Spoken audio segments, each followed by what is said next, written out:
Hello students, welcome to another video in pharmaceutical inorganic and analytical chemistry। और आज की इस वीडियो में हम बात करेंगे अपने नेक्स्ट टॉपिक की, that is classical analytical techniques. Classical analytical techniques कौन कौन सी हैं और इनका यूज हम कैसे कर सकते हैं और क्या क्या डिटरमाइन कर सकते हैं इन टेक्निक्स की मदद से। ओके, सो क्लासिकल एनालिटिकल टेक्निक्स बहुत ही सिंपल और बेसिक टेक्निक है, बहुत ही कॉस्ट इफेक्टिव टेक्निक्स हैं जो सिंपल केमिकल रिएक्शंस पे बेस्ड होती हैं। ठीक है, और इस टेक्निक्स की मदद से हम फिजिकल मेजरमेंट्स ही कर सकते हैं, लाइक वेट और वॉल्यूम का मेजरमेंट हम कर सकते हैं, like volume of concentration determine कर सकते हैं, वेट ऑफ एपीआई डिटरमाइन कर सकते हैं। ये सारी चीजें हम क्लासिकल एनालिटिकल टेक्निक की मदद से कर सकते हैं। सो यहाँ पर आपको लिखा हुआ दिख रहा होगा कि classical analytical techniques are based on the chemical reaction and physical measurement such as weight and volume, यानी कि हम लोग कोई भी केमिकल रिएक्शन से वेट और वॉल्यूम डिटरमाइन कर सकते हैं। वही हमारी क्लासिकल एनालिटिकल टेक्निक है और इसमें हमें कोई महंगे इंस्ट्रूमेंट्स की जरूरत नहीं होती और बहुत ही कॉस्ट इफेक्टिव ये मेथड होता है। क्लासिकल एनालिटिकल टेक्निक दो तरीके का होता है, एक होता है वॉल्यूमेट्रिक एनालिसिस और दूसरा होता है ग्रेविमेट्रिक एनालिसिस। वॉल्यूमेट्रिक एनालिसिस में हम लोग किसी भी अननोन सैंपल का वॉल्यूम डिटरमाइन करते हैं और ग्रेविमेट्रिक एनालिसिस में हम किसी अननोन सैंपल का वेट डिटरमाइन करते हैं। Okay, so volumetric analysis involve the measurement of volume of reagent of known concentration, that is titrant। एक reagent होगा हमारे पास जिसका concentration हमें पहले से पता होगा, उसे हम लोग titrant कहेंगे। titrant की मदद से किसी भी unknown analyte, unknown concentration का जो sample हमारे पास होगा उसे हम लोग कहेंगे analyte, जिसका concentration हमें पता नहीं होगा, वो हमारे लिए unknown होगा। ठीक है, तो अननोन कंसंट्रेशन का जो भी सैंपल हमारे पास होगा उसे हम लोग एनालाइट कहेंगे। तो एनालाइट को हम कंप्लीट रिएक्शन करके डिटरमाइन करेंगे, टाइट्रेंट और एनालाइट के बीच में रिएक्शन करके हम डिटरमाइन करेंगे कि जो भी कंसंट्रेशन है, जो भी हमारा केमिकल है उसका कंसंट्रेशन कितना है हमारे पर्टिकुलर डोजेज फॉर्म में। ओके, और gravimetric analysis involve the determination of analyte, जो अननोन सैंपल है, जो हमारा सैंपल है जो एनालाइट है, उसका determination on the basis of weight, उसके वेट का डिटर्मिनेशन करते हैं in the form of pure and stable compound. उस जो भी हम एनालाइट डिटरमाइन करना चाहते हैं उसको हम लोग एक स्टेबल कंपाउंड में कन्वर्ट कर लेंगे रिएक्शंस के जरिए, और उसके बाद उसका वेट करके हम डिटरमाइन कर सकते हैं कि कितनी मात्रा में, कितनी अमाउंट में हमारा एक्चुअल एनालाइट प्रेजेंट था।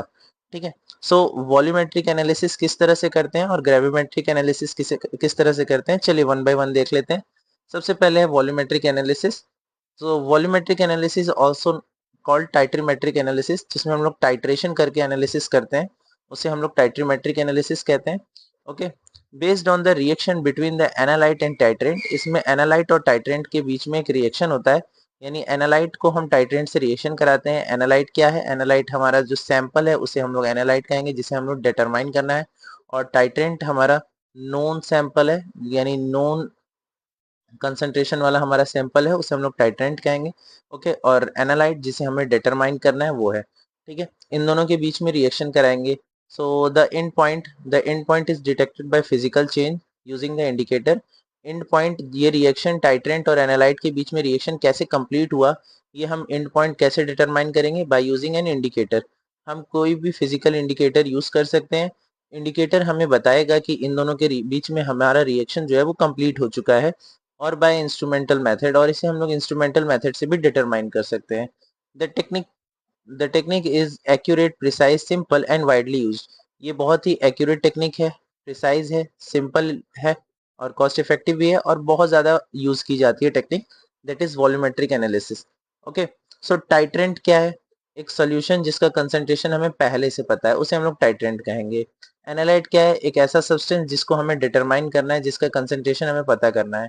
इंडिकेटर क्या है, कुछ ऐसे सब्सटेंस जो हमें एंड पॉइंट इंडिकेट करेंगे कि रिएक्शन जो है वो कंप्लीट हुआ है कि नहीं। एंड पॉइंट क्या है, जब हमारा एक डिजायर्ड अमाउंट में एनालाइट और टाइट्रेंट का रिएक्शन हो जाता है तो वो एंड पॉइंट पे आ जाता है। ठीक है, तो and point eight which the indicator changes the colour, जो भी इंडिकेटर हम यूज करने वाले हैं वो इंडिकेटर जब कलर चेंज करेगा तो हमारा एंड पॉइंट डिटरमाइन हो जाएगा। इक्विवेलेंस क्या है, point eight which the stoichiometric reaction is complete, जो स्टोइकियोमेट्रिक रिएक्शन है जब कंप्लीट हो जाता है उस पॉइंट को हम लोग इक्विवेलेंस पॉइंट कहते हैं, यानी कि हमने equal amount of titrant analyte में ऐड कर लिया है, वो हमारा इक्विवेलेंस पॉइंट कहलाता है। ठीक है, तो चलिए इस फिगर को देखें और थोड़ा सा प्रोसीजर समझने की कोशिश करेंगे। सो यहाँ पर ऊपर एक ब्यूरेट है जो कि एक स्टैंड से लगा हुआ है। ठीक है, और नीचे एक कॉनिकल फ्लास्क है और इस ब्यूरेट में एक स्टॉप कॉक गिवन है। तो हम क्या करते हैं, अपना एनालाइट इस कॉनिकल फ्लास्क में मिक्स करके और इंडिकेटर के साथ रख लेते हैं एक डिजायर्ड क्वांटिटी में, जिसका वॉल्यूम हम डिटरमाइन करना चाहते हैं, जिसका कंसंट्रेशन हम डिटरमाइन करना चाहते हैं। और फिर ब्यूरेट में हम लोग अपना known sample that is titrant भर लेते हैं, जिसका कंसंट्रेशन हमें पहले से पता है। टाइट्रेंट को हम लोग स्टॉप स्टॉप कॉक की मदद से ड्रॉप बाय ड्रॉप हम लोग इस कॉनिकल फ्लास्क में ऐड करेंगे, एनालाइट में ऐड करेंगे और फिर शेक करते रहेंगे। और जैसे ही हमारा इंडिकेटर कलर चेंज करके यहाँ पर रिप्रेजेंट होगा, वैसे ही हम समझ जाएंगे कि अमाउंट ऑफ टाइट्रेंट जितना ब्यूरेट में से यूज हुआ है वो हमारा डिटरमाइन कर रहा है कि एनालाइट का कंसंट्रेशन क्या है। A known volume known of analyte is taken in a conical flask, यहाँ नोन नहीं होगा, यहाँ अननोन होगा। Okay, unknown volume of analyte is taken in a conical flask. एक अननोन वॉल्यूम जो है एनालाइट टेकन किया जाएगा, कॉनिकल फ्लास्क में लिया जाएगा, उसमें इंडिकेटर ऐड कर दिया जाएगा और फिर टाइट्रेंट को हम लोग ब्यूरेट से drop by drop slowly constant shaking के साथ नीचे की ओर गिराएंगे। और फिर जैसे ही हमारा टाइट्रेशन कंप्लीट होगा तो एंड पॉइंट कैसे डिटरमाइन होगा, जब हमारा इंडिकेटर कलर चेंज कर देगा। अब जितना टाइट्रेंट का वॉल्यूम, लाइक अगर अभी यहाँ था इनिशियली और हमारा इतना वॉल्यूम उसके अंदर चला गया और फिर कलर चेंज हुआ, तो जो ये डिफरेंस है ये हम कहेंगे कि इतना वॉल्यूम हमने टाइट्रेंट यूज किया। और इसी वॉल्यूम ऑफ टाइट्रेंट यूज्ड के बेसिस पे हम डिटरमाइन करेंगे कि हमारे एनालाइट में कंसंट्रेशन कितना है। ठीक है, तो volume of titrant used is noted and calculations R be done. हम लोग टाइट्रेंट का वॉल्यूम नोट करते हैं और उसके बाद उस पर कैलकुलेशन करके डिटरमाइन कर लेते हैं कि हमारा एनालाइट जो है वो कितने कंसंट्रेशन में, कितने वॉल्यूम में, कितनी मात्रा में वहां प्रेजेंट है। ठीक है, नेक्स्ट है ग्रेविमेट्रिक एनालिसिस। ग्रेविमेट्रिक एनालिसिस में हम वेट को मेजर करते हैं, वेट डिटरमाइन करते हैं based on the precipitation of analyte as insoluble compound. Analyte को इस तरह से प्रेसिपिटेट बनाया जाता है कि वो एक इनसोल्यूबल कंपाउंड के रूप में अलग हो जाता है। तो इसमें हम क्या करते हैं, दो केमिकल्स को, एक जो हमारा एनालाइट होगा वो सैंपल में कुछ ऐसा रिएजेंट मिलाएंगे जिससे हमारा जो एनालाइट होगा वो प्रेसिपिटेट होकर ऊपर आ जाएगा। और फिर हम उसको फिल्टर कर लेंगे, वॉश करेंगे ताकि हम उसकी इम्प्योरिटी को हटा सकें। फिर उसे हम लोग सुखाएंगे और फिर उसके बाद वेट करके हम बता देंगे कि हमारे एनालाइट में पर्टिकुलर एपीआई या ये सर्टेन केमिकल हमारा कितना है। ठीक है, from the weight of precipitate, जो भी प्रिसिपिटेट आएगा हमारा अमाउंट ऑफ एनालाइट कैलकुलेट कर लिया जाएगा। ठीक है, प्रोसीजर क्या है, analyte is precipitated as insoluble compound. Analyte को एक इंसोल्यूबल कंपाउंड की तरह प्रिसिपिटेट कराया जाता है। Precipitate is filter using a filter paper. Filter paper की मदद से फिल्टर कर लेंगे। फिर वॉश टू रिमूव इम्प्योरिटी, धोएंगे ताकि उसकी इम्प्योरिटीज चली जाए। Dried in dried in oven to constant weight, उसके एक ओवन में ड्राई करेंगे ताकि वो कांस्टेंट वेट गेन कर ले। और फिर जब वो वेट करेंगे तो उसके बाद हम उस पर कैलकुलेशन परफॉर्म कर सकते हैं। Weighted and calculations are perform, उसको वेट करेंगे, जो हमारा ड्राइड कंटेंट है उसको वेट करके हम उस पर कैलकुलेशन परफॉर्म करके ये डिटरमाइन कर लेंगे कि वो हमारा वेट ऑफ एनालाइट कितना था। ठीक है, तो इसमें रिक्वायरमेंट क्या है, स्प्रेंगली सोल्यूबल होना चाहिए, हमारा जो भी प्रिसिपिटेट है वो सोल्यूबल नहीं होना चाहिए, प्योर होना चाहिए एंड इजी टू फिल्टर, आसानी से फिल्टर हो जाए, धुल जाए और सूख जाए, ऐसा कुछ हमारा प्रिसिपिटेट होना चाहिए। Stable in air and high temperature, air और हाई टेम्परेचर पे भी हमारा प्रिसिपिटेट जो है वो स्टेबल होना चाहिए। ऐसा ना हो कि वो एफर्वेसेंस या हाइग्रोस्कोपिक नेचर का हो, कि अगर हम उसे ओपनली रखें तो वो मॉइस्चर गेन कर ले, या वो वोलेटाइल नेचर का हो कि अगर हम जैसे उसे खुला रखें तो वो इवेपोरेट हो जाए। ऐसा कोई भी कंपाउंड नहीं होना चाहिए। ठीक है, तो ग्रेविमेट्रिक एनालिसिस में हम वेट डिटरमाइन करते हैं और वॉल्यूमेट्रिक एनालिसिस में हम लोग वॉल्यूम डिटरमाइन करते हैं। ये सारी चीजें हम लोग अभी टाइट्रेशन जो है इस सब्जेक्ट के दूसरे ही यूनिट में कंप्लीट करेंगे। ओके, तो चलिए आगे बढ़ते हैं। नेक्स्ट है हमारा instrumental technique of analysis. Instrumental techniques थोड़ी सी कॉस्टली टेक्निक्स होती हैं, जिसमें हम लोग कुछ इंस्ट्रूमेंट्स का यूज करके और फिर एनालिसिस करते हैं। ठीक है, instrumental techniques are employ various instrument, इसमें अलग अलग इंस्ट्रूमेंट्स का यूज किया जाता है to physical measure of properties responses of analyte identification, characterization and quantitative determination। हम किसी भी एनालाइट का आइडेंटिफिकेशन, कैरेक्टराइजेशन या क्वांटिटेटिव डिटर्मिनेशन कर सकते हैं। ठीक है, with the use of the instruments. Instrumental techniques कुछ 5 टाइप्स की हैं। पहला है स्पेक्ट्रोस्कोपिक मेथड, दूसरा है क्रोमेटोग्राफिक मेथड, तीसरा है इलेक्ट्रोकेमिकल मेथड एंड चौथा है थर्मल मेथड, पांचवा हमारा अदर मेथड्स है। स्पेक्ट्रोस्कोपिक मेथड में ये इलेक्ट्रोमैग्नेटिक रेडिएशन पे बेस्ड एक मेथड है, जिसमें हम लोग मैटर के इलेक्ट्रोमैग्नेटिक रेडिएशन से पता कर लेते हैं कि हमारा जो क्वांटिटी है या क्वालिटी है वो एनालाइट की कैसी है। क्रोमेटोग्राफिक मेथड एक सेपरेशन मेथड है based on the separation of component distribution between two phases. यहाँ पर दो फेज के बीच में टू फेज, एक हमारा स्टेशनरी फेज होता है और एक हमारा मोबाइल फेज होता है। मोबाइल फेज और स्टेशनरी फेज की मदद से हम ये सेपरेट करके डिटरमाइन कर सकते हैं कि जो भी कंसंट्रेशन या जो भी अमाउंट है हमारा वो क्या है। इलेक्ट्रोकेमिकल मेथड में हम इलेक्ट्रिक चार्जेस पे बेस्ड इंस्ट्रूमेंट्स का यूज करते हैं। थर्मल मेथड्स में हम लोग थर्मल प्रॉपर्टीज यानी change in physical property like temperature change पे बेस्ड हमारा मेथड रहता है। और अदर मेथड में हम लोग जो आज के मॉडर्न एनालिटिकल टेक्निक्स हैं उनका यूज देखेंगे। ठीक है, तो वन बाय वन थोड़ा सा इनका इंट्रोडक्शन ले लेते हैं, और इंटायर सिलेबस में तो हमें इन सारी टॉपिक्स को डिटेल में कवर करना ही है। Okay, these techniques involve the measurement of absorption, emission and scattering of electromagnetic radiation। यानी कि अगर हम किसी सैंपल में इलेक्ट्रोमैग्नेटिक रेडिएशन पास करा रहे हैं तो वो कितना एब्जॉर्ब हो रहा है, कितना इमिट हो रहा है या फिर कितना स्कैटर हो रहा है, ये चीज डिटरमाइन करके हम पता कर सकते हैं कि इसके अंदर जो हमारा कंपाउंड है वो किस नेचर का है। Useful for qualitative as well as quantification analysis. इससे हम लोग क्वांटिटेटिव और क्वालिटेटिव दोनों एनालिसिस कर सकते हैं। हम कौन कौन से इंस्ट्रूमेंट्स का इसमें यूज करते हैं, like UV visual spectroscopy, infrared spectroscopy, atom absorption spectroscopy, fluorescence spectroscopy और nuclear magnetic resonance spectroscopy. Okay, ये सारे कुछ स्पेक्ट्रोस्कोपिक टेक्निक का नाम है जिनकी मदद से हम ये सारी चीजें डिटरमाइन कर सकते हैं। कुछ एब्जॉर्प्शन पे बेस्ड है, कुछ इमिशन पे बेस्ड है और कुछ स्कैटरिंग पे बेस्ड है। ठीक है, नेक्स्ट हमारा है क्रोमेटोग्राफिक। क्रोमेटोग्राफिक में हम लोग कलर बेस पे सेपरेशन करते हैं। This method involves the separation of component in the mixture based on the different distribution between the stationary and mobile phase। यानी हम जो स्टेशनरी, एक हमारा स्टेशनरी फेज है और एक मोबाइल फेज है, उसके बीच में जो हम कंपाउंड का डिस्ट्रीब्यूशन करते हैं उसी को हम लोग क्रोमेटोग्राफिक मेथड कहते हैं। इसमें हम एक सेपरेटिंग कॉलम का यूज करते हैं। ओके, यहाँ पर एक सिंपल कॉलम बना हुआ है, बट अलग अलग क्रोमेटोग्राफिक टेक्निक्स के लिए अलग अलग तरीके का कॉलम बनाया जाता है और यूज किया जाता है।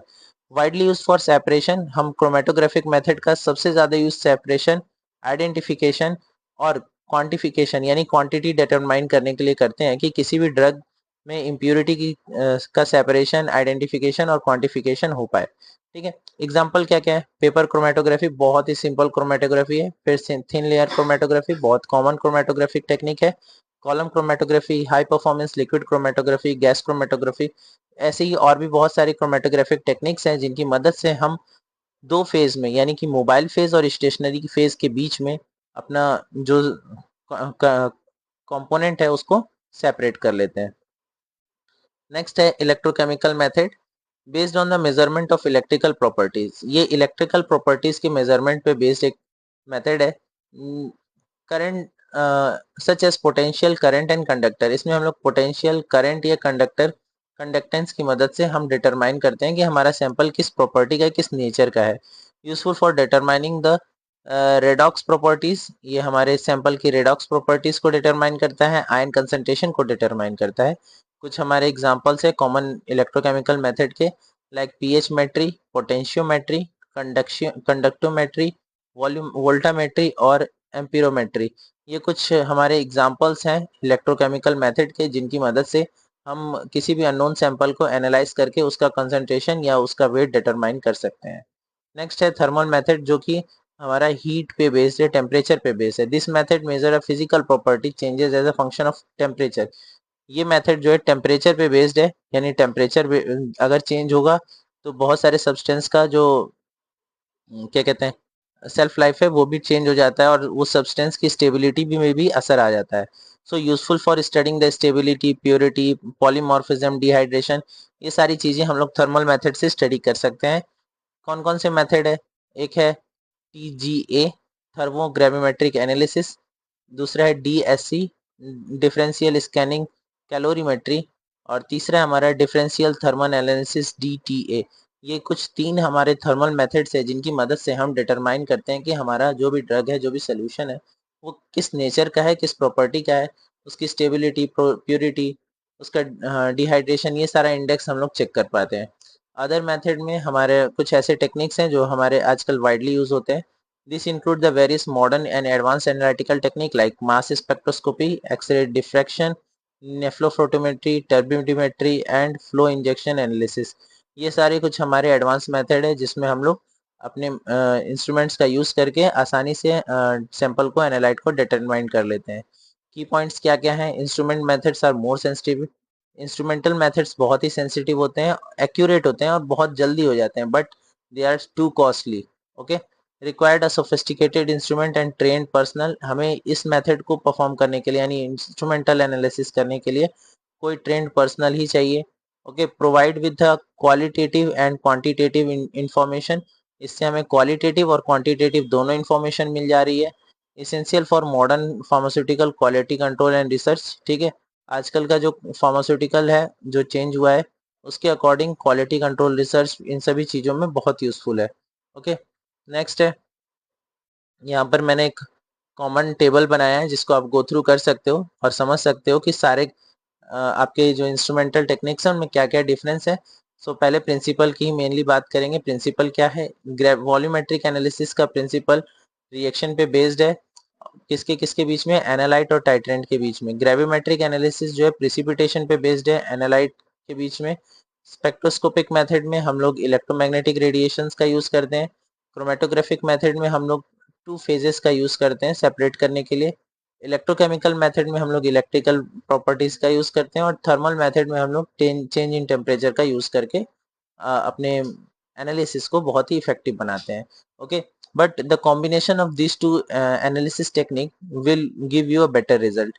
अगर हम लोग क्लासिकल और एनालिटिकल दोनों टेक्निक्स को मिला देंगे और उसके बाद से अगर कुछ प्रैक्टिकल ऐसे परफॉर्म करेंगे तो हमारा एनालिसिस का रिजल्ट बहुत ही अच्छा आएगा। ओके, क्वांटिटेटिव मेजरमेंट, हम इसमें वॉल्यूम, मास, इसमें एब्जॉर्प्शन, इमिशन, ये सारी चीजें, area, height of the peak, potential, current, conductance, ये सारी चीजें, मतलब हर इंस्ट्रूमेंटल टेक्निक या फिर हमारा जो क्लासिकल टेक्निक है उससे हम लोग क्या डिटरमाइन कर सकते हैं वो भी यहाँ लिखा है। किसकी सेंसिटिविटी कैसी है, किसकी एक्यूरेसी किसकी है, जिसमें सबसे वेरी हाई एक्यूरेट जो हमारा क्रोमेटोग्राफिक मेथड है। ठीक है, टाइम रिक्वायर्ड, किसमें कितना टाइम लगता है, किसमें कितना कॉस्ट ऑफ इंस्ट्रूमेंटेशन है। तो आप देख रहे होगे कि जो अपनी क्लासिकल टेक्निक है वो लो कॉस्ट है, बाकी सारी क्या है? हाई कॉस्टली है। ठीक है, सैंपल रिक्वायरमेंट, किसमें सैंपल की रिक्वायरमेंट कितनी है, ये सारी चीजें हम डिटरमाइन कर सकते हैं। ठीक है, तो यहाँ पर सैंपल रिक्वायरमेंट मॉडरेट है हमारा ग्रेविमेट्रिक और वॉल्यूमेट्रिक में, बट अदर में बहुत ही ज़्यादा स्मॉल अमाउंट में हमें सैंपल चाहिए, क्योंकि हमें मशीन से डिटरमाइन करना है तो हमें सैंपल हमारा वेस्ट नहीं होता और थोड़े में ही हमें हमारा एनालिसिस का रिजल्ट मिल जाता है। ठीक है, एग्जांपल है acid base titration, redox titration, ये सारी चीज़ें जो हैं आप एक बार गो थ्रू कर लीजिएंगे।